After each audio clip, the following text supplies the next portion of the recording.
നമസ്കാരം. ആനന്ദ് ഇന്റർനാഷണൽ ന്യൂസിലേക്ക് സ്വാഗതം. പ്രധാന വാർത്ത. ബ്രിട്ടനിൽ പ്രധാനമന്ത്രി സർ കീർ സ്റ്റാർമറെ സ്ഥാനഭ്രഷ്ടനാക്കാനുള്ള ശ്രമങ്ങളുടെ ഭാഗമായി ഗ്രേറ്റർ മാഞ്ചസ്റ്റർ മേയർ പാർലമെന്റിലേക്ക് ഒരു ഉപതെരഞ്ഞെടുപ്പ് വഴി എത്തിയിരുന്നു. ബ്രിട്ടൻ യൂറോപ്യൻ യൂണിയനിൽ ചേരണമെന്ന് നേരത്തെ ആവശ്യപ്പെട്ടിരുന്ന ആൻഡി ബേൺഹാം പ്രധാനമന്ത്രിയായാൽ ബ്രെക്സിറ്റ് ഉപേക്ഷിച്ച് തിരികെ യൂറോപ്യൻ യൂണിയനിലേക്ക് രാജ്യത്തെ കൊണ്ടുപോയേക്കാമെന്ന് രാഷ്ട്രീയ നിരീക്ഷകർ. ബേൺഹാം മത്സരിക്കാൻ ഉദ്ദേശിക്കുന്ന മേക്കർഫീൽഡ് മണ്ഡലത്തിൽ ബ്രിട്ടൻ യൂറോപ്യൻ യൂണിയൻ വിട്ടുപോകണമെന്ന അഭിപ്രായം രേഖപ്പെടുത്തിയത് 65% വോട്ടർമാർ.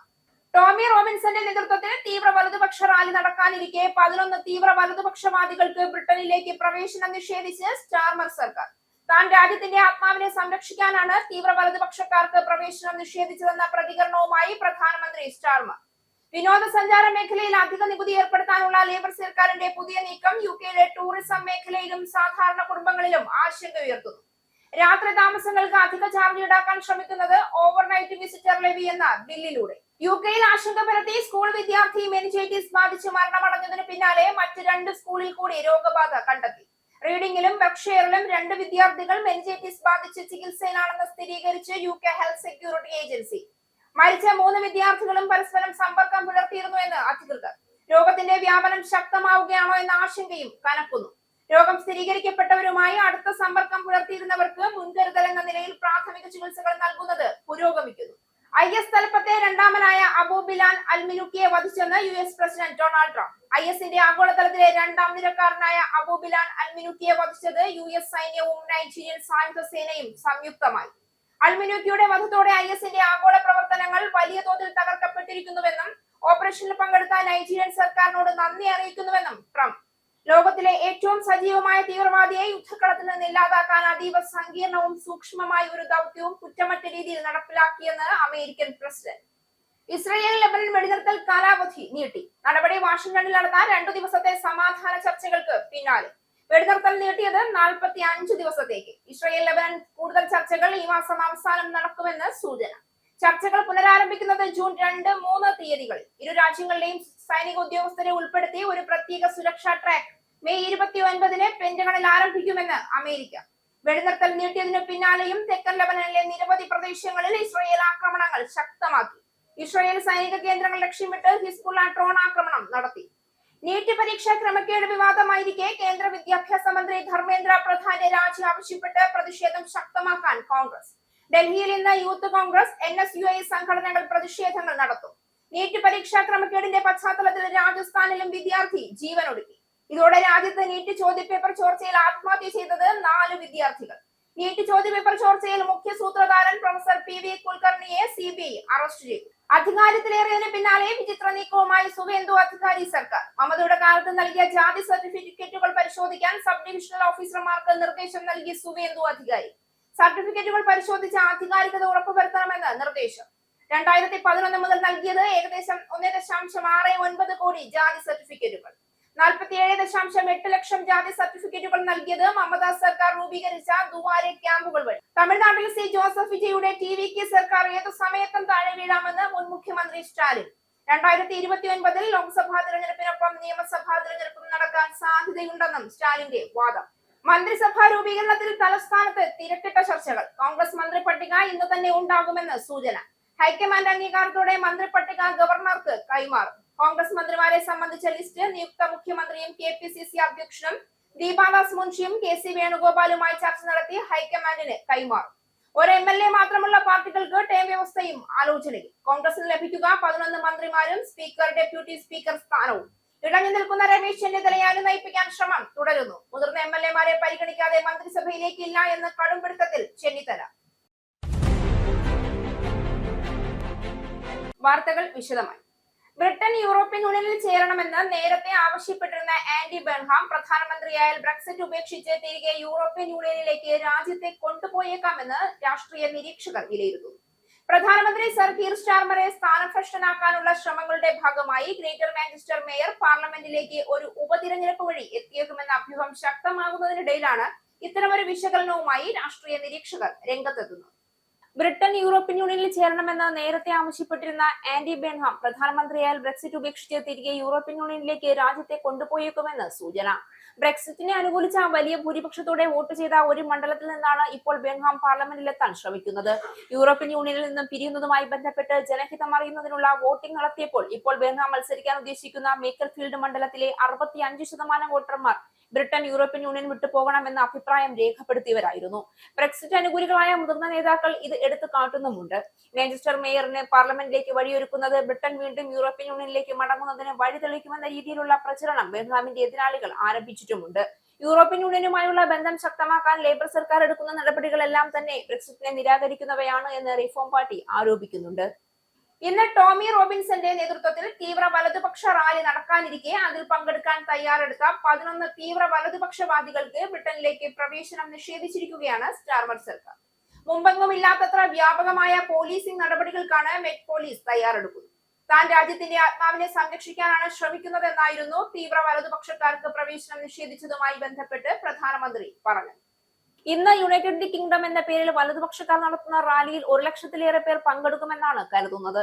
ഇസ്രയേൽ രൂപീകരണത്തിനായി ആദ്യ സംഘം പലസ്തീൻകാരെ ഒഴിപ്പിച്ചതിന്റെ ഓർമ്മയ്ക്കായി ആചരിക്കുന്ന നഗ്ബ ദിനത്തിലാണ് ഈ റാലി നടക്കുന്നത്. നഗ്ബ ദിനാചരണത്തിന്റെ ഭാഗമായി പലസ്തീൻ അനുകൂലികൾ നടത്തുന്ന മറ്റൊരു റാലിയും ഇന്ന് നടക്കുന്നുണ്ട്. ഇത് സെൻട്രൽ ലണ്ടനിലെ അന്തരീക്ഷം സംഘർഷഭരിതമായേക്കും എന്നാണ് കരുതുന്നത്. പോളിഷ് രാഷ്ട്രീയ നേതാവായ ഡൊമിനിക് ടാർസിൻസ്കി, ബെൽജിയത്തിൽ നിന്നുള്ള വലതുപക്ഷ നേതാവ് ഫിലിപ്പ് ഡെവിൻഡർ, ഇസ്ലാമിക വിരുദ്ധ ഇൻഫ്ലുവൻസറായ വാലന്റിന ഗോമസ്, അമേരിക്കൻ പ്രഭാഷകൻ ജോയ് മന്നാർനോ, സ്പാനിഷ് നേതാവ് ആഡ ലച്ച്, നെതർലൻഡ്സിലെ കുടിയേറ്റ വിരുദ്ധ മുന്നണി നേതാവ് Eva, American podcaster Don Keith എന്നിവർക്കാണ് തന്റെ പ്രത്യേക അധികാരം ഉപയോഗിച്ച് ഹോം സെക്രട്ടറി പ്രവേശനാനുമതി നിഷേധിച്ചത്.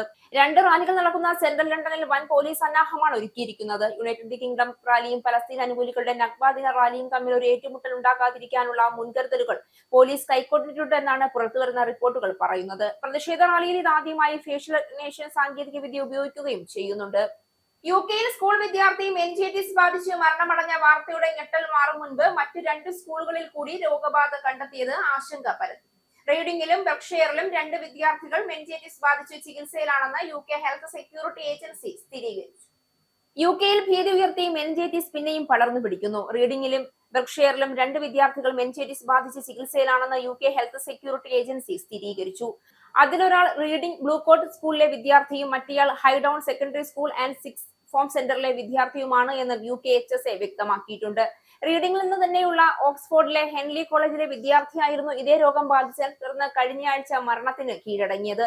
ഈ 3 വിദ്യാർത്ഥികളും പരസ്പരം സമ്പർക്കം പുലർത്തിയിരുന്നു എന്ന് അധികൃതർ സ്ഥിരീകരിച്ചിട്ടുണ്ട്. ഇതോടെ മാരകമായ രോഗത്തിന്റെ വ്യാപനം ശക്തമാവുകയാണോ എന്ന ആശങ്കയും കനക്കുന്നു. ഈ വർഷം ആദ്യം കെന്റിലും ഡോർസെറ്റിലും മെനിഞ്ചൈറ്റിസിന്റെ സാന്നിധ്യം കണ്ടെത്തിയിരുന്നു. അന്ന് രോഗബാധയ്ക്ക് കാരണമായ മെനിഞ്ചൈറ്റിസ് ബി വകഭേദമല്ല ഇപ്പോഴത്തെ വ്യാപനത്തിന് പിന്നിലെന്നാണ് ഏറ്റവും ഒടുവിൽ നടത്തിയ പരിശോധനകൾ വ്യക്തമാക്കുന്നത്.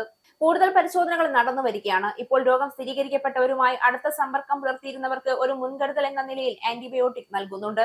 ബെർക്ക്ഷയറിൽ മെനിഞ്ചൈറ്റിസ് ബാധിച്ച ഒരു യുവാവ് മരണമടയുകയും മറ്റ് 2 പേർ ആശുപത്രിയിലാവുകയും ചെയ്തതോടെയാണ് രോഗവുമായി ബന്ധപ്പെട്ട ചർച്ചകളും വിശകലനങ്ങളും കൂടുതൽ ഗൗരവമായി നടത്തപ്പെടുന്നത്. നേരത്തെ ഏകദേശം 2 മാസങ്ങൾക്ക് മുൻപ് കെന്റിലും ഒരു നിശാ ക്ലബ്ബ് കേന്ദ്രീകരിച്ച് മെനിഞ്ചൈറ്റിസ് വ്യാപനം കണ്ടെത്തിയിരുന്നു. അന്ന് 2 പേർ മരണമടയുകയും 1 ഡസനിലധികം പേരെ ഗുരുതര രോഗബാധയോടെ ആശുപത്രികളിൽ പ്രവേശിപ്പിക്കുകയും ചെയ്തിരുന്നു. മെനിഞ്ചൈറ്റിസ് സാധാരണയായി ഒറ്റപ്പെട്ട് മാത്രം കാണപ്പെടുന്ന ഒരു രോഗമാണ് എന്നാണ് വിദഗ്ധർ പറയുന്നത്. എന്നാൽ കോവിഡാനന്തര കാലത്ത് അതൊരു അതിവ്യാപന ശേഷിയുള്ള രോഗമായി മാറാമെന്നാണ് കിങ്സ് കോളേജ് ലണ്ടനിലെ രോഗപ്രതിരോധ വിദഗ്ധനായ ഡോക്ടർ ലിൻസെ പറയുന്നത്. കോവിഡ് നമ്മുടെ ശരീരകോശങ്ങളെ ഇത്തരത്തിലുള്ള ബാക്ടീരിയ പോലുള്ള രോഗകാരികൾക്ക് എളുപ്പം കീഴടക്കാവുന്ന ഒന്നാക്കി മാറ്റിയിട്ടുണ്ടാകാമെന്നും ഡോക്ടർ പറയുന്നു. കോശങ്ങളുടെ റിസപ്റ്ററുകൾ പറ്റിപ്പിടിച്ചായിരുന്നു കോവിഡ് വൈറസ് കോശങ്ങൾക്കകത്ത് കയറിയിരുന്നത്. ബാക്ടീരിയയും ഈ വഴി പരീക്ഷിച്ചിട്ടുണ്ടാകാം. അതുകൊണ്ടായിരിക്കാം പല കോവിഡ് ബാധിതർക്കും ന്യൂമോണിയ പോലുള്ള സെക്കൻഡറി ബാക്ടീരിയൽ ബാധ ഉണ്ടാകുന്നത് എന്നും ഡോക്ടർ പറയുന്നു. അവധിക്കാല യാത്രകൾക്കും ഹോട്ടൽ താമസങ്ങൾക്കും അധിക നികുതി ഏർപ്പെടുത്താനുള്ള ലേബർ സർക്കാരിന്റെ പുതിയ നീക്കം UK-യിലെ ടൂറിസം മേഖലയിലും സാധാരണ കുടുംബങ്ങളിലും ആശങ്ക ഉയർത്തുന്നു. ഓവർനൈറ്റ് വിസിറ്റർ ലെവി ബിൽ എന്ന നിയമപ്രമേയത്തിലൂടെയാണ് രാത്രി താമസങ്ങൾക്ക് അധിക ചാർജ് ഈടാക്കാൻ ഇംഗ്ലണ്ടിലെ പ്രാദേശിക മേയർമാർക്ക് അധികാരം നൽകാനുള്ള പദ്ധതി മുന്നോട്ട് വയ്ക്കുന്നത്. അവധിക്കാല യാത്രകൾക്കും ഹോട്ടൽ താമസങ്ങൾക്കും അധിക നികുതി ഏർപ്പെടുത്താനുള്ള ലേബർ സർക്കാരിന്റെ പുതിയ നീക്കം പുറത്തുവരുമ്പോൾ ഹോട്ടൽ താമസ ചെലവിന് മുകളിൽ ഈടാക്കുന്ന അധിക സർചാർജ് പ്രാദേശിക അടിസ്ഥാന സൗകര്യ വികസനത്തിനും ടൂറിസം പദ്ധതികൾക്കുമായി ഉപയോഗിക്കുമെന്നാണ് സർക്കാരിന്റെ വിശദീകരണം. എന്നാൽ ജീവിത ചെലവ് ഇതിനകം ഉയർന്ന സാഹചര്യത്തിൽ പുതിയ നികുതി കുടുംബങ്ങൾക്ക് കൂടുതൽ സാമ്പത്തിക ഭാരം സൃഷ്ടിക്കുമെന്നാണ് വിമർശനം. ഭരണകക്ഷിയായ ലേബർ പാർട്ടിക്കുള്ളിൽ നിന്ന് തന്നെ ആശങ്ക ഉയർന്നിട്ടുണ്ട്. ബ്ലാക്ക്പൂൾ സൗത്തിലെ ലേബർ എംപിയും പാർലമെന്റിന്റെ ടൂറിസം ആൻഡ് ഹോസ്പിറ്റാലിറ്റി ഗ്രൂപ്പ് ചെയർമാനുമായ ക്രിസ് വെബ് പുതിയ നികുതി ഹോട്ടൽ ബുക്കിംഗുകളെ ബാധിക്കാമെന്ന് മുന്നറിയിപ്പ് നൽകിയിട്ടുണ്ട്. ഇത് ആളുകളെ യാത്ര ഒഴിവാക്കാനോ ഹോട്ടൽ ബുക്കിംഗ് കുറയ്ക്കാനോ പ്രേരിപ്പിക്കുമോ എന്ന ആശങ്ക ബിസിനസ്സുകൾക്കുണ്ട് എന്നാണ് അദ്ദേഹത്തിന്റെ പ്രതികരണം. പ്രാഥമിക റിപ്പോർട്ടുകൾ പ്രകാരം ഏകദേശം 75% വിനോദസഞ്ചാരികളും അധിക ചാർജ് കാരണം ഇംഗ്ലണ്ടിലേക്കുള്ള അവധി യാത്രകൾ കുറയ്ക്കുകയോ ചെലവ് ചുരുക്കുകയോ ചെയ്യാൻ സാധ്യതയുണ്ട്. ഓക്സ്ഫോർഡ് എക്കണോമിക്സ് നടത്തിയ പഠനമനുസരിച്ച് 2 ആഴ്ച നീളുന്ന ഒരു അവധി യാത്രയ്ക്ക് 100 പൗണ്ടിലധികം അധിക ചെലവ് വരാനിടയുണ്ട്. നിയമം പ്രാബല്യത്തിൽ വന്നാൽ ബ്രിട്ടീഷ് ജനങ്ങൾക്കുമേൽ ഏകദേശം 1.6 ബില്യൺ പൗണ്ടിന്റെ അധിക നികുതി ഭാരം ഉണ്ടാകാമെന്നും റിപ്പോർട്ട് ചൂണ്ടിക്കാണിക്കുന്നു. കുട്ടികളെ ലക്ഷ്യമിട്ട് AI ഉപയോഗിച്ചുള്ള അശ്ലീല ചിത്രങ്ങൾ സൃഷ്ടിച്ച് ബ്ലാക്ക്മെയിൽ ചെയ്യുന്നത് വർദ്ധിക്കുന്നതായി കുട്ടികളുടെ സംരക്ഷണ സംഘടനയായ NSPCC. പരാതികളിൽ 36% വർധനവുണ്ട് എന്ന് സംഘടനയുടെ ചൈൽഡ് ലൈൻ സേവ വ്യക്തമാക്കുന്നു. പല കേസുകളിലും ബ്ലാക്ക്മെയിൽ ഭീഷണികൾ ഉയർന്നതായി റിപ്പോർട്ടിൽ പറയുന്നു. 2025 മാർച്ച് 31 വരെ ഒരു വർഷത്തിനിടെ ഓൺലൈൻ ലൈംഗിക ചൂഷണവുമായി ബന്ധപ്പെട്ട് 2444 കൗൺസിലിംഗ് സെക്ഷനുകൾ നടന്നപ്പോൾ അതിൽ 1043 സെക്ഷനുകളിൽ ബ്ലാക്ക്മെയിൽ പരാതി ഉയർന്നിരുന്നു. കുട്ടികളെ വലയിലാക്കാൻ കുറ്റവാളികൾ AI ഉപയോഗിച്ചുള്ള അശ്ലീല ചിത്രങ്ങൾ സൃഷ്ടിച്ച് ബ്ലാക്ക്മെയിൽ ചെയ്യുന്നത് വർദ്ധിക്കുന്നതായും വിവിധ മാർഗങ്ങൾ ഉപയോഗിക്കുന്നതായും റിപ്പോർട്ട്. കൗമാരക്കാരിയായ പെൺകുട്ടി എന്ന വ്യാജേന സമീപിച്ച് സ്വകാര്യ ചിത്രങ്ങൾ കൈപ്പറ്റൽ, പിന്നീട് പണം ആവശ്യപ്പെട്ട് ഭീഷണിപ്പെടുത്തൽ, കുട്ടികളുടെ ഫോട്ടോകൾ AI ഉപയോഗിച്ച് അശ്ലീല ചിത്രങ്ങളാക്കി മാറ്റൽ എന്നിവയാണ് കൂടുതൽ റിപ്പോർട്ട് ചെയ്ത സംഭവങ്ങൾ. സ്കൂളുകളുടെ വെബ്സൈറ്റുകളിലും സോഷ്യൽ മീഡിയ അക്കൗണ്ടുകളിലും കുട്ടികളുടെ മുഖചിത്രങ്ങൾ ഒഴിവാക്കണമെന്ന് കുട്ടികളുടെ സുരക്ഷാ വിദഗ്ധർ നിർദ്ദേശിച്ചതിന് പിന്നാലെയാണ് റിപ്പോർട്ട് പുറത്തുവന്നത്. സർക്കാരിനോട് ശക്തമായ ഓൺലൈൻ സുരക്ഷാ നടപടികൾ സ്വീകരിക്കണമെന്ന് ആവശ്യപ്പെട്ടിട്ടുണ്ട്. 16 വയസ്സിന് താഴെയുള്ളവർക്ക് സോഷ്യൽ മീഡിയ ഉപയോഗത്തിന് നിയന്ത്രണം ഏർപ്പെടുത്തുന്നതടക്കമുള്ള നിർദ്ദേശങ്ങൾ സർക്കാർ പരിഗണിച്ചു വരികയാണ്. ഓൺലൈൻ സുരക്ഷ ഉറപ്പാക്കാൻ സർക്കാർ കൂടുതൽ കടുത്ത നടപടികൾ സ്വീകരിക്കണമെന്ന് UK സർക്കാർ വ്യക്തമാക്കിയിട്ടുണ്ട്. 18-ൽ താഴെയുള്ള ഉപയോക്താക്കൾ സ്വകാര്യ ചിത്രങ്ങൾ പങ്കിടുന്നതും സൃഷ്ടിക്കുന്നതും തടയാൻ ടെക് കമ്പനികളുമായി ചേർന്ന് പ്രവർത്തിക്കുന്നതായും സർക്കാർ വക്താവ് അറിയിച്ചു. IS തലപ്പത്തെ രണ്ടാമനായ അബു ബിലാൽ അൽ മിനൂക്കിയെ വധിച്ചു എന്ന് US president Donald Trump. US സൈന്യവും നൈജീരിയൻ സായുധ സേനയും സംയുക്തമായി നൈജീരിയയിൽ വെച്ച് നടത്തിയ ഓപ്പറേഷനിലാണ് ISന്റെ ആഗോളതലത്തിലെ 2ാം നിരക്കാരനായ അബു ബിലാൽ അൽ മിനൂക്കിയെ വധിച്ചതെന്ന് ട്രംപ് ട്രൂത്ത് സോഷ്യലിലൂടെ അറിയിച്ചു. IS തലപ്പത്തെ രണ്ടാമനായ അബു ബിലാൽ അൽ മിനൂക്കിയെ US സൈന്യവും നൈജീരിയൻ സായുധ സേനയും സംയുക്തമായി നൈജീരിയയിൽ വെച്ച് നടത്തിയ ഓപ്പറേഷനിൽ വധിച്ചു എന്ന് US president Donald Trump. Truth സോഷ്യലിലൂടെയാണ് ട്രംപ് ഇത് ലോകത്തെ അറിയിച്ചത്. അമേരിക്കൻ സൈന്യവും നൈജീരിയൻ സായുധ സേനയും ചേർന്ന് ലോകത്തിലെ ഏറ്റവും സജീവമായ തീവ്രവാദിയെ യുദ്ധകളത്തിൽ നിന്ന് ഇല്ലാതാക്കാൻ അതീവ സങ്കീർണവും സൂക്ഷ്മമായി ആസൂത്രണം ചെയ്തതുമായ ഒരു ദൗത്യം കുറ്റമറ്റ രീതിയിൽ നടപ്പിലാക്കിയെന്നാണ് ട്രംപ് അറിയിച്ചത്. അവൻ ആഫ്രിക്കയിൽ ഒളിച്ചിരിക്കാമെന്ന് കരുതി, എന്നാൽ അവന്റെ ഓരോ നീക്കങ്ങളും തങ്ങളെ അറിയിക്കാൻ കൃത്യമായ സ്രോതസ്സുകൾ ഉണ്ടായിരുന്നു എന്ന് അവൻ അറിഞ്ഞില്ല. ഇനി മുതൽ അവൻ ആഫ്രിക്കയിലെ ജനങ്ങളെ ഭീതിയിലാഴ്ത്താനോ അമേരിക്കക്കാരെ ലക്ഷ്യമിട്ടുള്ള ആക്രമണങ്ങൾ ആസൂത്രണം ചെയ്യാനോ കഴിയില്ല എന്നും ട്രംപ് പറഞ്ഞു.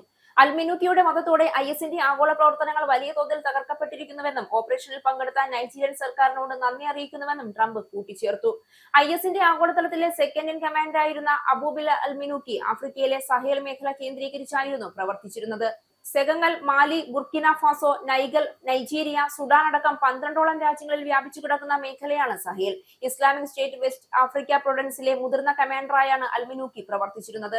2023 ജൂണിൽ US അൽ മിനൂക്കിയെ ആഗോള ഭീകരനായി പ്രഖ്യാപിച്ചിരുന്നു. US പ്രസിഡന്റ് ഡൊണാൾഡ് ട്രംപിന്റെ ക്ഷണം ഏറ്റെടുത്ത് US സന്ദർശിക്കാൻ ഷീ ജിൻപിങ് ഒരുങ്ങുന്നു. സെപ്റ്റംബർ 24-ന് ഷീ ജിൻപിങ് വൈറ്റ് ഹൌസ് സന്ദർശിക്കുമെന്ന് ചൈനീസ് വിദേശകാര്യ മന്ത്രി വാങ് യി അറിയിച്ചു. ട്രംപിന്റെ ചൈനീസ് സന്ദർശനം പൂർത്തിയായതിനെ തുടർന്ന് മാധ്യമങ്ങളോട് സംസാരിക്കവെയാണ് വാങ് യി ഇക്കാര്യം അറിയിച്ചത്. 2 ദിവസത്തെ ചൈനീസ് സന്ദർശനം പൂർത്തിയാക്കിയ ട്രംപ് മടങ്ങി. ഇരു രാജ്യങ്ങൾക്കും ഗുണകരമാകുന്ന അതിഗംഭീര വ്യാപാര കരാറുകളിൽ ധാരണയായി എന്ന് ട്രംപ് സൂചിപ്പിച്ചുവെങ്കിലും കൂടുതൽ വിവരങ്ങൾ വ്യക്തമാക്കിയിട്ടില്ല. ഇക്കഴിഞ്ഞ ബുധനാഴ്ചയാണ് ട്രംപ് ചൈനീസ് തലസ്ഥാനമായ ബെയ്ജിംഗിൽ എത്തിയത്. കൃഷി, ഏവിയേഷൻ, ഇലക്ട്രിക് വാഹനം, AI അടക്കം വിവിധ രംഗങ്ങളുമായി ബന്ധപ്പെട്ട കമ്പനികളുടെ തലവന്മാരും ട്രംപിനെ അനുഗമിച്ചിരുന്നു. ഇറാനുമായുള്ള യുദ്ധം പ്രധാന വിഷയമായിരുന്നുവെങ്കിലും ഇരു രാജ്യങ്ങളുടെയും കൂടിക്കാഴ്ചയിലെ പ്രധാന അജണ്ട വ്യാപാരവുമായി ബന്ധപ്പെട്ടായിരുന്നു എന്നാണ് റിപ്പോർട്ട്. ഹോർമൂസ് കടലിടുക്ക് തുറന്നു കൊടുക്കുന്ന കാര്യത്തിൽ ചൈന സഹായിക്കുമെന്ന് ട്രംപ് ശുഭാപ്തി വിശ്വാസം പ്രകടിപ്പിച്ചു. ചർച്ചകൾ വളരെ വിജയകരമായിരുന്നുവെന്ന് ട്രംപ് പ്രതികരിച്ചപ്പോൾ US പ്രസിഡന്റിന്റെ സന്ദർശനത്തെ ചരിത്രപരവും നാഴികക്കല്ലുമെന്ന് ഷീ ജിൻപിങ് വിശേഷിപ്പിച്ചു. ചൈന 200 ബോയിംഗ് വിമാനങ്ങൾ വാങ്ങാൻ സമ്മതിച്ചതായി പ്രസിഡന്റ് ട്രംപ് മാധ്യമങ്ങളോട് അറിയിച്ചു. കൂടാതെ ഭാവിയിൽ ഇത് 750 വിമാനങ്ങൾ വരെയായി വർദ്ധിപ്പിക്കാനുള്ള സാധ്യതയും അദ്ദേഹം മുന്നോട്ട് വെച്ചു. ചൈന ചൈന ശതകോടിക്കണക്കിന് ഡോളറിന്റെ സോയാബീൻ വാങ്ങാൻ പോവുകയാണെന്നും ഇത് വ്യാപാര കരാറുകളിൽ അമേരിക്കൻ കർഷകർ സന്തുഷ്ടരായിരിക്കുമെന്നും ട്രംപ് പറഞ്ഞു. എന്നാൽ ട്രംപിന്റെ പ്രതികരണം സംബന്ധിച്ച് ചൈന സ്ഥിരീകരണം നൽകിയിട്ടില്ല. അതേസമയം തീരുവ സംബന്ധിച്ച് തങ്ങൾക്കിടയിൽ ചർച്ചയായിട്ടില്ല എന്ന് ട്രംപും അറിയിച്ചു. വൈറ്റ് ഹൌസ് അറിയിച്ചതനുസരിച്ച് ഇറക്കുമതി നികുതി സംബന്ധിച്ച ചർച്ചകൾ വീണ്ടും ആരംഭിക്കാതെ തന്നെ ഇരു രാജ്യങ്ങളും തമ്മിലുള്ള ബന്ധം കൈകാര്യം ചെയ്യുന്നതിനായി ഒരു ബോർഡ് ഓഫ് ട്രേഡ് രൂപീകരിക്കാൻ ഇരു നേതാക്കളും സമ്മതിച്ചു. അതിനിടെ ചൈനയും അമേരിക്കയും തമ്മിലുള്ള ബന്ധത്തിലെ ഏറ്റവും പ്രധാനപ്പെട്ട വിഷയം തായ്വാൻ ആണ് എന്ന് ഷീ ജിൻപിങ് മുന്നറിയിപ്പ് നൽകിയിട്ടുണ്ട്. ഇസ്രയേൽ ലെബനൻ വെടിനിർത്തൽ നീട്ടി. വാഷിംഗ്ടണിൽ നടന്ന 2 ദിവസത്തെ സമാധാന ചർച്ചകൾക്ക് പിന്നാലെയാണ് നടപടി. 45 ദിവസത്തേക്കാണ് വെടിനിർത്തൽ നീട്ടിയത്. ഇസ്രയേൽ ലെബനൻ കൂടുതൽ ചർച്ചകൾ ഈ മാസം അവസാനം നടക്കുമെന്നാണ് റിപ്പോർട്ട്. US സ്റ്റേറ്റ് ഡിപ്പാർട്ട്മെന്റ് ആണ് വിവരങ്ങൾ പങ്കുവച്ചത്. ചർച്ചകൾ ജൂൺ 2, 3 തീയതികളിൽ പുനരാരംഭിക്കുമെന്നാണ് US വ്യക്തമാക്കിയത്. വാഷിംഗ്ടണിൽ നടന്ന 2 ദിവസത്തെ സമാധാന ചർച്ചകൾക്ക് പിന്നാലെ ഇസ്രയേൽ ലെബനൻ വെടിനിർത്തൽ നീട്ടി. 45 ദിവസത്തേക്ക് നീട്ടിയ വെടിനിർത്തലിൽ കൂടുതൽ ചർച്ചകൾ ഈ മാസം അവസാനം നടക്കുമെന്നാണ് റിപ്പോർട്ട്. ഇരു രാജ്യങ്ങളിലെയും സൈനിക ഉദ്യോഗസ്ഥരെ ഉൾപ്പെടുത്തി ഒരു പ്രത്യേക സുരക്ഷാ ട്രാക്ക് മെയ് 29-ന് പെന്റഗണിൽ ആരംഭിക്കുമെന്നും അമേരിക്ക അറിയിച്ചു. അതേസമയം വെടിനിർത്തൽ നീട്ടിയതിന് പിന്നാലെ തെക്കൻ ലെബനനിലെ നിരവധി പ്രദേശങ്ങളിൽ ഇസ്രയേൽ ആക്രമണങ്ങൾ നടന്നു. ഇസ്രയേൽ സൈനിക കേന്ദ്രങ്ങൾ ലക്ഷ്യമിട്ട് ഹിസ്ബുള്ള ഡ്രോൺ ആക്രമണം നടത്തിയതായും റിപ്പോർട്ടുണ്ട്. അതിനിടെ ഗാസയിൽ ഇസ്രയേൽ നടത്തിയ ആക്രമണത്തിൽ 7 പേർ കൊല്ലപ്പെട്ടു. ഇടതുപക്ഷ പുരോഗമന കലാ സാംസ്കാരിക സംഘടനയായ സമീക്ഷ UK സംഘടിപ്പിക്കുന്ന 4ാമത് ഓൾ UK വടംവലി മത്സരം 2026 മെയ് 30-ന് ശനിയാഴ്ച ഷ്രൂസ്ബറിയിലെ ലണ്ടൻ റോഡ് സ്പോർട്സ് സെന്ററിൽ വെച്ച് നടക്കും. പ്രമുഖ ധനകാര്യ സ്ഥാപനമായ Life Line Mortgage and Insurance സർവീസുമായി സഹകരിച്ചാണ് ഇത്തവണത്തെ മത്സരം സംഘടിപ്പിക്കുന്നത്. യുകെയുടെ വിവിധ ഭാഗങ്ങളിൽ നിന്നുള്ള പ്രമുഖ ടീമുകൾ പങ്കെടുക്കുന്ന ഈ കായിക മാമാങ്കത്തിൽ ആകെ 4500 പൗണ്ടോളം വരുന്ന വമ്പിച്ച സമ്മാനത്തുകയാണ് വിജയികളെ കാത്തിരിക്കുന്നത്. ആവേശകരമായ പോരാട്ടങ്ങളും മികച്ച കായിക മികവും നിറഞ്ഞ ഒരു ദേശീയതല കായികോത്സവമായി മത്സരം മാറുമെന്ന് സംഘാടകർ അറിയിച്ചു. സമ്മാനങ്ങൾ: 1ാം സമ്മാനം 2001 പൗണ്ടും എവറോളിംഗ് ട്രോഫിയും. 2ാം സമ്മാനം 1001 പൗണ്ടും ട്രോഫിയും. 3ാം സമ്മാനം 501 പൗണ്ടും ട്രോഫിയും. 4ാം സമ്മാനം 251 പൗണ്ടും ട്രോഫിയും. 5ാം സ്ഥാനം 151 പൗണ്ടും ട്രോഫിയും. 6ാം, 7ാം, 8ാം സ്ഥാനങ്ങൾ 101 പൗണ്ട് വീതവും ട്രോഫികളും. ഇതിനൊപ്പം മികച്ച പ്രകടനം കാഴ്ചവെക്കുന്ന ടീമുകൾക്കും താരങ്ങൾക്കും fair play award, best puller award എന്നിവയും നൽകും. മത്സരത്തിൽ പങ്കെടുക്കുന്ന ടീമുകൾക്ക് 580+5 കിലോ ഭാരപരിധിയാണ് നിശ്ചയിച്ചിരിക്കുന്നത്. പങ്കെടുക്കാൻ ആഗ്രഹമുള്ള ടീമുകൾക്ക് 125 പൗണ്ട് രജിസ്ട്രേഷൻ ഫീസ് അടച്ച് പേര് രജിസ്റ്റർ ചെയ്യാം. യുകെയിലെ വിവിധ ഭാഗങ്ങളിൽ നിന്നുള്ള വടംവലി പ്രേമികളെയും കായികാസ്വാദകരെയും ഒരുമിച്ച് കൊണ്ടുവരുന്ന ഈ മത്സരം സമീക്ഷ UKയുടെ കായിക സാമൂഹിക ഇടപെടലുകളിലെ ഒരു പ്രധാന ഘട്ടമായിരിക്കുമെന്നും സംഘാടകർ വ്യക്തമാക്കി. രജിസ്ട്രേഷനും കൂടുതൽ വിവരങ്ങൾക്കും താഴെ കാണുന്ന നമ്പറിൽ ബന്ധപ്പെടുക. ഇനി പൗണ്ട്, യൂറോ, ഡോളർ, രൂപ ഇന്നത്തെ വിനിമയ നിരക്ക്. ഒരു പൗണ്ട് 127.83 ഇന്ത്യൻ രൂപ. ഒരു പൗണ്ട് 1.15 യൂറോ. ഒരു US ഡോളർ 95.96 ഇന്ത്യൻ രൂപ. ഒരു യൂറോ 111.55 ഇന്ത്യൻ രൂപ. ഒരു പൗണ്ട് 1.33 US ഡോളർ. ഒരു കനേഡിയൻ ഡോളർ 69.79 ഇന്ത്യൻ രൂപ. ഇനി ഒരു ഇടവേളയ്ക്ക് ശേഷം നാഷണൽ ന്യൂസ്.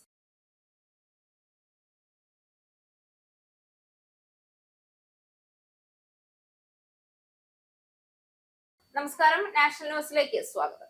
നീറ്റ് പരീക്ഷാ ക്രമക്കേട് വിവാദമായിരിക്കെ കേന്ദ്ര വിദ്യാഭ്യാസ മന്ത്രി ധർമ്മേന്ദ്ര പ്രധാന്റെ രാജി ആവശ്യപ്പെട്ട് പ്രതിഷേധം ശക്തമാക്കാൻ കോൺഗ്രസ്. ഡൽഹിയിൽ ഇന്ന് യൂത്ത് കോൺഗ്രസ്, NSUI സംഘടനകൾ പ്രതിഷേധങ്ങൾ സംഘടിപ്പിക്കും. ധർമ്മേന്ദ്ര പ്രധാൻ രാജിവെക്കണം, നാഷണൽ ടെസ്റ്റിംഗ് ഏജൻസി മേധാവിയെ പുറത്താക്കണം തുടങ്ങിയ ആവശ്യങ്ങൾ ഉന്നയിച്ചാണ് പ്രതിഷേധം സംഘടിപ്പിക്കുക. നീറ്റ് പരീക്ഷാ ക്രമക്കേട് വിവാദമായിരിക്കെ കേന്ദ്ര വിദ്യാഭ്യാസ മന്ത്രി ധർമ്മേന്ദ്ര പ്രധാന്റെ രാജി ആവശ്യപ്പെട്ട് കോൺഗ്രസ് പ്രതിഷേധം ശക്തമാക്കുന്നതിന്റെ ഭാഗമായി ഡൽഹിയിൽ ഇന്ന് യൂത്ത് കോൺഗ്രസ്, NSUI സംഘടനകൾ പ്രതിഷേധങ്ങൾ സംഘടിപ്പിക്കും. അതിനിടെ നീറ്റ് പരീക്ഷാ ക്രമക്കേടിന്റെ പശ്ചാത്തലത്തിൽ രാജസ്ഥാനിലും വിദ്യാർത്ഥി ജീവനൊടുക്കി. സിക്കാറിലാണ് സംഭവം. ജുൻജുനു ജില്ലാ സ്വദേശി പ്രദീപ് മേഘ്വാളാണ് ആത്മഹത്യ ചെയ്തത്. പരീക്ഷ റദ്ദാക്കിയത് പ്രദീപിനെ മാനസികമായി തളർത്തിയിരുന്നുവെന്ന് കുടുംബം പറഞ്ഞു. ഇതോടെ രാജ്യത്ത് 4 വിദ്യാർത്ഥികളാണ് ആത്മഹത്യ ചെയ്തത്. നീറ്റ് ചോദ്യപേപ്പർ ചോർച്ചയിൽ മുഖ്യ സൂത്രധാരൻ പിടിയിലായിട്ടുണ്ട്. പ്രൊഫസർ PV കുൽക്കർണിയെയാണ് CBI അറസ്റ്റ് ചെയ്തത്. NDAക്ക് വേണ്ടി പരീക്ഷാ പ്രവർത്തനങ്ങളിൽ ഭാഗമായിരുന്നു കുൽക്കർണി. ഇതുവഴിയാണ് ചോദ്യപേപ്പർ ചോർത്തിയത്. ഇയാൾ സ്വന്തം വീട്ടിൽ പ്രത്യേക കോച്ചിംഗ് ക്ലാസുകൾ നടത്തിയെന്നും കണ്ടെത്തിയിട്ടുണ്ട്. പരീക്ഷാ ചോദ്യങ്ങൾ പരീക്ഷാർത്ഥികൾക്ക് ചോർത്തി നൽകിയതായും ചോദ്യങ്ങളും ഉത്തരങ്ങളും വിദ്യാർത്ഥികൾ നോട്ട്ബുക്കിൽ രേഖപ്പെടുത്തിയെന്നും ഈ ചോദ്യങ്ങൾ യഥാർത്ഥ ചോദ്യപേപ്പറിലെ ചോദ്യങ്ങളുമായി സാമ്യമുള്ളതായും CBI കണ്ടെത്തിയിട്ടുണ്ട്. നീറ്റ് ചോദ്യപേപ്പർ ചോർച്ചയിൽ 5 പേരെ CBI നേരത്തെ അറസ്റ്റ് ചെയ്തിരുന്നു. ജയ്പൂരിൽ നിന്ന് 3 പേരെയും ഗുഡ്ഗാവിൽ നിന്നും നാസിക്കിൽ നിന്നും ഓരോ ആളുകളെയുമാണ് പിടികൂടിയത്. ജയ്പൂരിൽ നിന്ന് മാംഗിലാൽ ബിവാൾ, വികാസ് ബിവാൾ, ദിനേശ് ബിവാൾ എന്നിവരും ഗുഡ്ഗാവിഷിൽ നിന്ന് യശ് യാദവ് എന്നയാളും നാസിക്കിൽ നിന്ന് മറ്റൊരാളുമാണ് അറസ്റ്റിലായത്. ഇതിൽ ദിനേശ് ബിവാൾ യുവമോർച്ച പ്രവർത്തകനാണ്. മാങ്കിലാൽ ബിവാൾ ഇയാളുടെ സഹോദരനാണ്. ബിവാൾ സഹോദരങ്ങൾ ഏകദേശം 30 ലക്ഷം രൂപ നൽകിയാണ് ചോദ്യപേപ്പർ വാങ്ങിയത് എന്നതാണ് CBIയുടെ കണ്ടെത്തൽ. അധികാരത്തിലേറിയതിന് പിന്നാലെ വിചിത്ര നീക്കവുമായി സുവേന്ദു അധികാരി സർക്കാർ. മമതയുടെ കാലത്ത് നൽകിയ ജാതി സർട്ടിഫിക്കറ്റുകൾ പരിശോധിക്കാനാണ് നീക്കം. ഇത് സംബന്ധിച്ച് സബ് ഡിവിഷണൽ ഓഫീസർമാർക്ക് നിർദ്ദേശം നൽകി. സർട്ടിഫിക്കറ്റുകൾ പരിശോധിച്ച് ആധികാരികത ഉറപ്പുവരുത്തണമെന്ന് നിർദ്ദേശിച്ചിട്ടുണ്ട്. മമതയുടെ കാലത്ത് നൽകിയ ജാതി സർട്ടിഫിക്കറ്റുകൾ പരിശോധിക്കാനുള്ള വിചിത്ര നീക്കവുമായി അധികാരത്തിലേറിയതിന് പിന്നാലെ സുവേന്ദു അധികാരി സർക്കാർ. സർട്ടിഫിക്കറ്റുകളുടെ ആധികാരികതയും സുതാര്യതയും ഉറപ്പാക്കാൻ വേണ്ടിയാണ് ഈ നീക്കമെന്നതാണ് വിശദീകരണം. സർട്ടിഫിക്കറ്റ് നൽകിയതിൽ ക്രമക്കേട് കണ്ടെത്തിയാൽ നടപടി ഉണ്ടാകുമെന്നും സർക്കാർ അറിയിച്ചു. 2011 മുതൽ ഏകദേശം 1.69 കോടി ജാതി സർട്ടിഫിക്കറ്റുകൾ നൽകിയിട്ടുണ്ടെന്നാണ് സർക്കാർ പറയുന്നത്. അതിൽ 47.8 ലക്ഷം ജാതി സർട്ടിഫിക്കറ്റുകൾ മമത സർക്കാർ രൂപീകരിച്ച ദുവാരെ ക്യാമ്പുകൾ വഴിയാണ് നൽകിയതെന്നാണ് പറയുന്നത്. ജാതി സർട്ടിഫിക്കറ്റുകൾ ഉൾപ്പെടെയുള്ളവ പൊതുസേവനങ്ങൾ പൗരന്മാർക്ക് നേരിട്ടെത്തിക്കുന്നതിനായി തൃണമൂൽ കോൺഗ്രസ് നടപ്പിലാക്കിയ ജനസമ്പർക്ക പരിപാടിയായിരുന്നു ദുവാരെ ക്യാമ്പ്. മമതാ ബാനർജിയുടെ നേതൃത്വത്തിലുള്ള TMC സർക്കാർ 2011 പദ്ധതി ആരംഭിച്ചത്. സി ജോസഫ് വിജയുടെ TVK സർക്കാർ ഏതു സമയത്തും താഴെ വീഴാമെന്ന് മുൻ മുഖ്യമന്ത്രിയും DMK അധ്യക്ഷനുമായ MK സ്റ്റാലിൻ. അതിനാൽ പ്രവർത്തകർ ഇതിനായി തയ്യാറെടുത്തിരിക്കണമെന്നും അദ്ദേഹം പറഞ്ഞു. ചെന്നൈയിൽ പാർട്ടി തിരഞ്ഞെടുപ്പ് പരാജയം ചർച്ച ചെയ്യാനായി വിളിച്ചു ചേർത്ത ജില്ലാ സെക്രട്ടറിമാരുടെ യോഗത്തിൽ സംസാരിക്കുകയായിരുന്നു അദ്ദേഹം. TVK സർക്കാർ എപ്പോൾ വേണമെങ്കിലും താഴെ വീഴാം. അതിനാൽ DMK ഭാരവാഹികൾ തയ്യാറായിരിക്കണം. 2029 ലോക്സഭാ തിരഞ്ഞെടുപ്പിനൊപ്പം നിയമസഭാ തിരഞ്ഞെടുപ്പും നടക്കാൻ സാധ്യതയുണ്ട് എന്നും സ്റ്റാലിൻ യോഗത്തിൽ പറഞ്ഞു. പാർട്ടിയുടെ നേതാവെന്ന നിലയിൽ തിരഞ്ഞെടുപ്പ് പരാജയത്തിന്റെ ഉത്തരവാദിത്വം താൻ ഏറ്റെടുക്കുകയാണെന്നും അദ്ദേഹം വ്യക്തമാക്കി. തിരഞ്ഞെടുപ്പ് പരാജയത്തിൽ പല ഭാരവാഹികളും പരസ്പരം കുറ്റപ്പെടുത്തുകയാണ്. അത് വേണ്ട. പാർട്ടിയുടെ നേതാവെന്ന നിലയിൽ പരാജയത്തിന്റെ ഉത്തരവാദിത്വം താൻ ഏറ്റെടുക്കുന്നു. പരാജയത്തിന്റെ കാരണങ്ങൾ കണ്ടെത്തി 20 ദിവസത്തിനുള്ളിൽ റിപ്പോർട്ട് സമർപ്പിക്കാൻ ഉന്നതതല സമിതിക്ക് നിർദ്ദേശം നൽകിയതായും അദ്ദേഹം പറഞ്ഞു. ഉന്നതതല അന്വേഷണ സമിതി സംസ്ഥാനത്തുടനീളം സഞ്ചരിച്ച് വിവരങ്ങൾ ശേഖരിക്കും. ഓരോ മണ്ഡലത്തിലും എല്ലാ തലത്തിലുമുള്ള ഭാരവാഹികളിൽ നിന്ന് വിവരങ്ങൾ തേടും. റിപ്പോർട്ട് കിട്ടിയാൽ ഉടൻ അതനുസരിച്ച് നടപടികൾ ഉണ്ടാവും. ആരാണ് ഉത്തരവാദികൾ, അവർക്കെതിരെ അവരുടെ സ്ഥാനമാനങ്ങളൊന്നും നോക്കാതെ നടപടികൾ ഉണ്ടാകുമെന്നും സ്റ്റാലിൻ വ്യക്തമാക്കി. തമിഴ്നാട്ടിലെ തിരഞ്ഞെടുപ്പ് ഫലത്തെ രാഷ്ട്രീയ സുനാമി എന്നാണ് സ്റ്റാലിൻ വിശേഷിപ്പിച്ചത്. 5 വർഷത്തെ ഭരണത്തോട് പൊതുജനങ്ങൾക്കുണ്ടായിരുന്ന മതിപ്പ് തിരഞ്ഞെടുപ്പ് വിജയത്തിലേക്ക് എത്തിക്കുന്നതിൽ പാർട്ടി പരാജയപ്പെട്ടെന്നും അദ്ദേഹം വിലയിരുത്തി. സാമൂഹ്യ മാധ്യമങ്ങളിൽ കൂടുതൽ സാന്നിധ്യം അറിയിക്കേണ്ടതിന്റെ പ്രാധാന്യവും യോഗത്തിൽ ചൂണ്ടിക്കാട്ടി. പൊതുയോഗങ്ങൾക്കും പ്രതിഷേധങ്ങൾക്കും അപ്പുറം ഓൺലൈൻ പ്ലാറ്റ്ഫോമുകളാണ് ഇപ്പോൾ രാഷ്ട്രീയ പോരാട്ടമെന്നും അതിനാൽ എല്ലാവരും സാമൂഹ്യ മാധ്യമങ്ങളിൽ സജീവമാകണമെന്നും സ്റ്റാലിൻ നിർദ്ദേശിച്ചു. തിരഞ്ഞെടുപ്പ് പരാജയത്തിന്റെ കാരണങ്ങൾ അറിയിക്കാനും പാർട്ടിയിൽ വരുത്തേണ്ട മാറ്റങ്ങൾ നിർദ്ദേശിക്കാനുമായി ഒരു വെബ്സൈറ്റ് ആരംഭിച്ചതായും പിന്നീട് MK സ്റ്റാലിൻ പറഞ്ഞു. പാർട്ടി ഭാരവാഹികൾക്കും പ്രവർത്തകർക്കും പൊതുജനങ്ങൾക്കും ഈ വെബ്സൈറ്റ് വഴി അഭിപ്രായങ്ങളും നിർദ്ദേശങ്ങളും അറിയിക്കാൻ സൗകര്യമൊരുക്കിയിട്ടുണ്ട്. മന്ത്രിസഭാ രൂപീകരണത്തിൽ തലസ്ഥാനത്ത് തിരക്കിട്ട ചർച്ചകൾ. കോൺഗ്രസ് മന്ത്രി പട്ടിക ഇന്ന് തന്നെ ഉണ്ടാകും. ഹൈക്കമാൻഡ് അംഗീകാരത്തോടെ ഇന്ന് മന്ത്രിപട്ടിക ഗവർണർക്ക് കൈമാറും. KPCC പ്രസിഡന്റ് സണ്ണി ജോസഫും PC വിഷ്ണുനാഥും കന്റോൺമെന്റ് ഹൌസിലെത്തി. കോൺഗ്രസ് മന്ത്രി ലിസ്റ്റ് ഇന്ന് തന്നെ ഉണ്ടായേക്കുമെന്ന് സണ്ണി ജോസഫും മാധ്യമങ്ങളോട് പ്രതികരിച്ചു. കോൺഗ്രസ് മന്ത്രി പട്ടിക ഇന്ന് തന്നെ ഉണ്ടാകുമെന്ന് സൂചന. കോൺഗ്രസ് മന്ത്രിമാരെ സംബന്ധിച്ച ലിസ്റ്റ് നിയുക്ത മുഖ്യമന്ത്രിയും KPCC അധ്യക്ഷനും ദീപാദാസ് മുൻഷിയും KC വേണുഗോപാലുമായി ചർച്ച നടത്തി ഹൈക്കമാൻഡിന് കൈമാറും. അതേസമയം ഒരു MLA മാത്രമുള്ള പാർട്ടികൾക്ക് ടേം വ്യവസ്ഥയും ആലോചനയിലുണ്ട്. കന്റോൺമെന്റ് ഹൌസിൽ ഉഭയകക്ഷി ചർച്ച അല്പസമയത്തിനകം തുടങ്ങും. ലീഗുമായുള്ള ചർച്ചകളാകും ആദ്യം പൂർത്തിയാക്കുക. 11 മന്ത്രിമാരും സ്പീക്കർ, ഡെപ്യൂട്ടി സ്പീക്കർ സ്ഥാനവുമാണ് കോൺഗ്രസിന് ലഭിക്കുക. ആരൊക്കെ ബർത്ത് ഉറപ്പിക്കുമെന്നതിലാണ് ആകാംക്ഷ. ഇടഞ്ഞു നിൽക്കുന്ന രമേശ് ചെന്നിത്തലയെ അനുനയിപ്പിക്കാൻ ശ്രമം തുടരുകയാണ്. അതേസമയം UDF മന്ത്രിസഭയിൽ 5 മന്ത്രിസ്ഥാനമെന്ന ആവശ്യം മുന്നോട്ട് വെച്ച മുസ്ലിം ലീഗിന് മുന്നിൽ കോൺഗ്രസ് വഴങ്ങിയേക്കില്ല. 4 മന്ത്രിസ്ഥാനം നൽകാമെന്നും 5ാം മന്ത്രിക്ക് പകരമായി ഭരണപരിഷ്കാര കമ്മീഷൻ അധ്യക്ഷ സ്ഥാനം നൽകാമെന്ന നിർദ്ദേശം കോൺഗ്രസ് മുസ്ലിം ലീഗിന് മുന്നിൽ വെക്കും. നിലവിലെ സാഹചര്യത്തിൽ 5 മന്ത്രിസ്ഥാനം എന്ന ആവശ്യം കോൺഗ്രസ് അംഗീകരിച്ചേക്കില്ല എന്ന് തന്നെയാണ് സൂചന. ഘടകകക്ഷികളിൽ നിന്നും വിട്ടുവീഴ്ച പ്രതീക്ഷിച്ചാണ് കോൺഗ്രസിന്റെ നീക്കം. മുസ്ലിം ലീഗ് കൈവശം വെച്ചിരിക്കുന്ന വിദ്യാഭ്യാസ വകുപ്പ് തിരിച്ചെടുക്കുന്നതിലും കോൺഗ്രസിൽ ആലോചന നടക്കുന്നുണ്ട്. വിദ്യാഭ്യാസ വകുപ്പിന് പകരം മറ്റൊരു വകുപ്പ് നൽകുന്നതാണ് പരിഗണനയിലുള്ളത്. ചീഫ് വിപ്പ് പദവി വേണ്ടാന്ന് വെക്കുന്നതും UDF പരിഗണിക്കുന്നുണ്ട്. നാളെ സത്യപ്രതിജ്ഞ നടക്കാനിരിക്കുന്ന സാഹചര്യത്തിൽ ചർച്ചകൾ വലിച്ചു നീട്ടാതെ പെട്ടെന്ന് തീരുമാനമെടുത്തേക്കും. അനുനയ നീക്കങ്ങളിൽ അയയാതെ രമേശ് ചെന്നിത്തല. തന്നെ പരിഗണിച്ചില്ല എങ്കിലും കൂടെ നിന്നവരെ അവഗണിക്കരുതെന്ന നിലപാടിലാണ് അദ്ദേഹം. മുതിർന്ന MLA മാരെ പരിഗണിക്കാതെ മന്ത്രിസഭയിലേക്ക് ഇല്ല എന്നാണ് ചെന്നിത്തലയുടെ നിലപാട്. അൻവർ സാദത്ത്, IC ബാലകൃഷ്ണൻ എന്നിവരെ പരിഗണിക്കണമെന്നാണ് ആവശ്യം. അനുനയ നീക്കങ്ങളിൽ അയയാതെ രമേശ് ചെന്നിത്തല തന്നെ പരിഗണിച്ചില്ലെങ്കിലും കൂടെ നിന്നവരെ അവഗണിക്കരുതെന്ന നിലപാടിൽ ഉറച്ചു നിൽക്കുകയാണ്. TJ വിനോദ്, ജ്യോതികുമാർ ചാമക്കാല എന്നിവരെയും പരിഗണിക്കണമെന്ന് അദ്ദേഹം ആവശ്യപ്പെട്ടു. ഇവർ മുതിർന്ന MLA മാരാണെന്നും ഒഴിവാക്കാൻ അനുവദിക്കില്ല എന്നുമുള്ള നിലപാടിലാണ് രമേശ് ചെന്നിത്തല. മുതിർന്ന MLA മാരെ ഒഴിവാക്കുന്നത് അനൌചിത്യമാണെന്നും ചെന്നിത്തല കൂട്ടിച്ചേർത്തു. മുഖ്യമന്ത്രി പ്രഖ്യാപനത്തിൽ അമർഷം ഘടിപ്പിച്ച രമേശ് ചെന്നിത്തലയെ അനുനയിപ്പിക്കാൻ നിർണായക നീക്കമാണ് കഴിഞ്ഞ ദിവസം ഹൈക്കമാൻഡ് നടത്തിയത്. കേരളത്തിന്റെ ചുമതലയുള്ള AICC general secretary Deepa Das Munshi Ramesh ചെന്നിത്തലയുടെ വഴുതക്കാട്ടെ വീട്ടിലെത്തിയിരുന്നു. ആഭ്യന്തര വകുപ്പ് വേണമെന്ന ആവശ്യത്തിൽ ഉറച്ചു നിൽക്കുകയായിരുന്നു രമേശ് ചെന്നിത്തല. ചെന്നിത്തലയെ കഴിഞ്ഞ ദിവസം VD സതീശനും വീട്ടിലെത്തി കണ്ടിരുന്നു. മന്ത്രിസഭയിൽ അംഗമാകണമെന്ന് സതീശൻ ചെന്നിത്തലയോട് അഭ്യർത്ഥിച്ചിരുന്നു. ആഭ്യന്തര വകുപ്പ് തന്നെ വേണമെന്ന് ചെന്നിത്തല നിലപാടെടുക്കുകയും ചെയ്തു. നേരത്തെ ഉമ്മൻചാണ്ടി മന്ത്രിസഭയിൽ ആഭ്യന്തര വകുപ്പാണ് ചെന്നിത്തല കൈകാര്യം ചെയ്തിരുന്നത്. നിയമസഭാ തെരഞ്ഞെടുപ്പ് തോൽവി വിലയിരുത്താൻ ചേർന്ന CPIM കണ്ണൂർ ജില്ലാ സെക്രട്ടേറിയറ്റിൽ നേതൃത്വത്തിനെതിരെ രൂക്ഷ വിമർശനം. KK ഗോവിന്ദനെ അനുനയിപ്പിക്കാൻ ശ്രമിച്ചില്ല എന്നും പാർട്ടി വിടുമെന്നത് മുൻകൂട്ടി കാണാനോ അതിനനുസരിച്ച് പ്രവർത്തിക്കാനോ കഴിഞ്ഞില്ല എന്നുമാണ് ഉയർന്ന വിമർശനം. KK ഗോവിന്ദനെ അനുനയിപ്പിക്കാൻ ശ്രമിച്ചില്ല എന്നും പാർട്ടി വിടുമെന്ന് മുൻകൂട്ടി കാണാനോ അതിനനുസരിച്ച് പ്രവർത്തിക്കാനോ കഴിഞ്ഞില്ല എന്നും നിയമസഭാ തിരഞ്ഞെടുപ്പ് തോൽവി വിലയിരുത്താൻ ചേർന്ന CPIM കണ്ണൂർ ജില്ലാ സെക്രട്ടേറിയറ്റിൽ നേതൃത്വത്തിനെതിരെ രൂക്ഷ വിമർശനം. പോകുന്നവർ പോകട്ടെ എന്ന നിലപാടാണ് പാർട്ടി സ്വീകരിച്ചത്. പയ്യന്നൂരിലെ അമിത ആത്മവിശ്വാസം പാർട്ടിക്ക് തിരിച്ചടിയായി. V കുഞ്ഞികൃഷ്ണനെ ചെറുതായി കണ്ടു. ഭരണ സുഖ സൗകര്യങ്ങൾ ഒരു വിഭാഗത്തിന് ആഘാതം നൽകിയെന്നും വിമർശനം ഉയർന്നു. ഒരു വിഭാഗം ജനങ്ങൾ സർക്കാരിന്റെ ഗുണഭോക്താക്കളായി, മറുവിഭാഗം അകന്നു. പാർട്ടിയിൽ നിന്നോ സർക്കാരിൽ നിന്നോ ആനുകൂല്യങ്ങൾ ലഭിക്കാത്ത ജനങ്ങളെ പ്രതിനിധീകരിച്ചില്ല എന്നും അതിനാൽ തന്നെ അവർ അസ്വസ്ഥരായെന്നും ആരോപണം ഉയർന്നു. CPIM കോഴിക്കോട് ജില്ലാ സെക്രട്ടേറിയറ്റിലും നേതാക്കൾക്കെതിരെ രൂക്ഷ വിമർശനമാണ് ഉയർന്നത്. റീൽസ് പ്രചരണത്തിലാണ് ചിലർക്ക് താല്പര്യമെന്നും ചിലരുടെ ഫോട്ടോകളും വീഡിയോകളും മാത്രം സ്റ്റാറ്റസ് വയ്ക്കുന്നതാണ് അവർക്ക് രാഷ്ട്രീയ പ്രവർത്തനമെന്നും ആരോപണം ഉയർന്നു. ബാലുശ്ശേരിയിലും കൊയിലാണ്ടിയിലും സ്ഥാനാർത്ഥിത്വ നിർണയം പാളി. സ്ഥാനാർത്ഥി നിർണയത്തിൽ ജില്ലാ സെക്രട്ടറി കടുംപിടുത്തം നടത്തി. പ്രതിപക്ഷ നേതൃസ്ഥാനത്ത് പിണറായി വിജയനെ നിയോഗിച്ചതിലും വിമർശനമുണ്ടായി. സ്പോർട്സ്.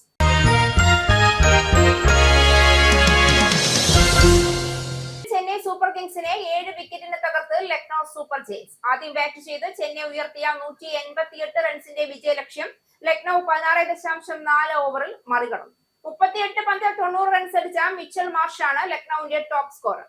ജോഷ് ഇംഗ്ലീഷ് 32 പന്തിൽ 36 റൺസ് എടുത്തപ്പോൾ നിക്കോളാസ് പുരാൻ 32 റൺസും നേടി. ചെന്നൈ സൂപ്പർ കിങ്സിനെ 7 വിക്കറ്റിന് തകർത്ത് ലക്നൌ സൂപ്പർ ജയൻസ് IPL-ൽ വിജയ കിരീടം ചൂടി. അവസാന 4 ഓവറിൽ 24 റൺസായിരുന്നു ജയിക്കാൻ വേണ്ടിയിരുന്നത്. അൻഷുൽ കാബോ ചെറിഞ്ഞ 17-ാം ഓവറിലെ ആദ്യ 4 പന്തുകളും 6-ന് പറത്തിയ നിക്കോളാസ് പുരാൻ ലക്നൌവിന് തകർപ്പൻ വിജയം സമ്മാനിച്ചു. നേരത്തെ ടോസ് നഷ്ടമായി ആദ്യം ബാറ്റ് ചെയ്ത ചെന്നൈ യുവതാരം കാർത്തിക് ശർമ്മയുടെ അർദ്ധ സെഞ്ചുറി മികവിലാണ് 20 ഓവറിൽ 5 വിക്കറ്റ് നഷ്ടത്തിൽ 187 റൺസ് എടുത്തത്. 2 പന്തിൽ 71 റൺസ് എടുത്ത കാർത്തിക് ശർമ്മയാണ് ചെന്നൈയുടെ ടോപ്പ് സ്കോറർ. തകർപ്പൻ ഫിനിഷിംഗുമായി ശിവൻ ദുബെ 16 പന്തിൽ 32 റൺസുമായി പുറത്താകാതെ നിന്നപ്പോൾ ഡെവാൾഡ് ബ്രവിസ് 16 പന്തിൽ 25 റൺസ് എടുത്തു. സഞ്ജു സാംസൺ 20 പന്തിൽ 20 റൺസും നായകൻ ഋതുരാജ് ഗെയ്ക്വാദ് 9 പന്തിൽ 13 റൺസും എടുത്ത് നിരാശപ്പെടുത്തി. തോൽവിയോടെ ചെന്നൈയുടെ പ്ലേ ഓഫ് പ്രതീക്ഷകൾക്കും മങ്ങലേറ്റു. ജയിച്ചിരുന്നുവെങ്കിൽ ടോപ്പ് 4-ലെത്താമായിരുന്ന ചെന്നൈക്ക് ഹൈദരാബാദിനും ഗുജറാത്തിനുമെതിരായ അവസാന 2 കളികളിൽ ജയിച്ചാലും മറ്റു ടീമുകളെ മത്സരഫലം ആശ്രയിച്ചേ പ്ലേ ഓഫ് സാധ്യത ഉള്ളൂ. പ്രധാന വാർത്തകൾ ഒരിക്കൽ കൂടി. ബ്രിട്ടനിൽ പ്രധാനമന്ത്രി സർ കീർ സ്റ്റാർമറെ സ്ഥാനഭ്രഷ്ടനാക്കാനുള്ള ശ്രമങ്ങളുടെ ഭാഗമായി ഗ്രേറ്റർ മാഞ്ചസ്റ്റർ മേയർ പാർലമെന്റിലേക്ക് ഒരു ഉപതെരഞ്ഞെടുപ്പ് വഴി എത്തിയേക്കും. ബ്രിട്ടൻ യൂറോപ്യൻ യൂണിയനിൽ ചേരണമെന്ന് നേരത്തെ ആവശ്യപ്പെട്ടിരുന്ന ആൻഡി ബേൺഹാം പ്രധാനമന്ത്രിയായാൽ ബ്രെക്സിറ്റ് ഉപേക്ഷിച്ച് തിരികെ യൂറോപ്യൻ യൂണിയനിലേക്ക് രാജ്യത്തെ കൊണ്ടുപോയേക്കാമെന്ന് രാഷ്ട്രീയ നിരീക്ഷകർ. ബേൺഹാം മത്സരിക്കാൻ ഉദ്ദേശിക്കുന്ന മേക്കർഫീൽഡ് മണ്ഡലത്തിൽ ബ്രിട്ടൻ യൂറോപ്യൻ യൂണിയൻ വിട്ടുപോകണമെന്ന അഭിപ്രായം രേഖപ്പെടുത്തിയത് 65% വോട്ടർമാർ. ടോമി റോബിൻസന്റെ നേതൃത്വത്തിൽ തീവ്ര വലതുപക്ഷ റാലി നടക്കാനിരിക്കെ 11 തീവ്ര വലതുപക്ഷവാദികൾക്ക് ബ്രിട്ടനിലേക്ക് പ്രവേശനം നിഷേധിച്ച് സ്റ്റാർമർ സർക്കാർ. താൻ രാജ്യത്തിന്റെ ആത്മാവിനെ സംരക്ഷിക്കാനാണ് തീവ്ര വലതുപക്ഷക്കാർക്ക് പ്രവേശനം നിഷേധിച്ചതെന്ന പ്രതികരണവുമായി പ്രധാനമന്ത്രി സ്റ്റാർമർ. വിനോദസഞ്ചാര മേഖലയിൽ അധിക നികുതി ഏർപ്പെടുത്താനുള്ള ലേബർ സർക്കാരിന്റെ പുതിയ നീക്കം UK-യിലെ ടൂറിസം മേഖലയിലും സാധാരണ കുടുംബങ്ങളിലും ആശങ്ക ഉയർത്തുന്നു. രാത്രി താമസങ്ങൾക്ക് അധിക ചാർജ് ഈടാക്കാൻ ശ്രമിക്കുന്നത് ഓവർനൈറ്റ് വിസിറ്റർ ലെവി എന്ന ബില്ലിലൂടെ. UK-യിൽ ആശങ്ക പരത്തി സ്കൂൾ വിദ്യാർത്ഥി മെനിഞ്ചൈറ്റിസ് ബാധിച്ച് മരണമടഞ്ഞതിന് പിന്നാലെ മറ്റ് 2 സ്കൂളിൽ കൂടി രോഗബാധ കണ്ടെത്തി.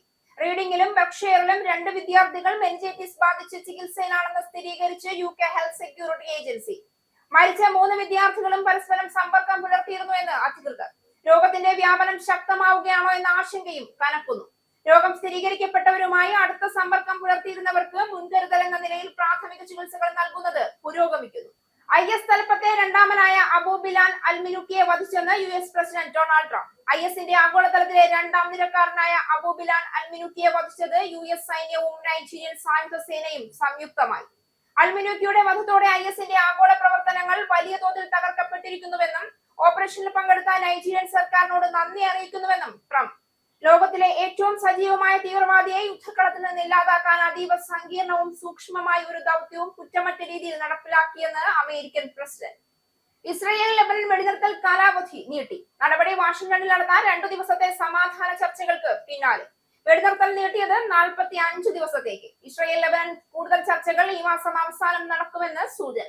ചർച്ചകൾ പുനരാരംഭിക്കുന്നത് ജൂൺ 2, 3 തീയതികളിൽ. ഇരു രാജ്യങ്ങളിലെയും സൈനിക ഉദ്യോഗസ്ഥരെ ഉൾപ്പെടുത്തി ഒരു പ്രത്യേക സുരക്ഷാ ട്രാക്ക് മെയ് 29-ന് പെന്റഗണിൽ ആരംഭിക്കുമെന്ന് അമേരിക്ക. വെടിനിർത്തൽ നീട്ടിയതിനു പിന്നാലെയും തെക്കൻ ലെബനനിലെ നിരവധി പ്രദേശങ്ങളിൽ ഇസ്രയേൽ ആക്രമണങ്ങൾ ശക്തമാക്കി. ഇസ്രയേൽ സൈനിക കേന്ദ്രങ്ങൾ ലക്ഷ്യമിട്ട് ഹിസ്ബുള്ള ഡ്രോൺ ആക്രമണം നടത്തി. നീറ്റ് പരീക്ഷാ ക്രമക്കേട് വിവാദമായിരിക്കെ കേന്ദ്ര വിദ്യാഭ്യാസ മന്ത്രി ധർമ്മേന്ദ്ര പ്രധാന്റെ രാജി ആവശ്യപ്പെട്ട് പ്രതിഷേധം ശക്തമാക്കാൻ കോൺഗ്രസ്. ഡൽഹിയിൽ ഇന്ന് യൂത്ത് കോൺഗ്രസ്, NSUI സംഘടനകൾ പ്രതിഷേധങ്ങൾ നടത്തും. നീറ്റ് പരീക്ഷാ ക്രമക്കേടിന്റെ പശ്ചാത്തലത്തിൽ രാജസ്ഥാനിലും വിദ്യാർത്ഥി ജീവനൊടുക്കി. ഇതോടെ രാജ്യത്ത് നീറ്റ് ചോദ്യപേപ്പർ ചോർച്ചയിൽ ആത്മഹത്യ ചെയ്തത് 4 വിദ്യാർത്ഥികൾ.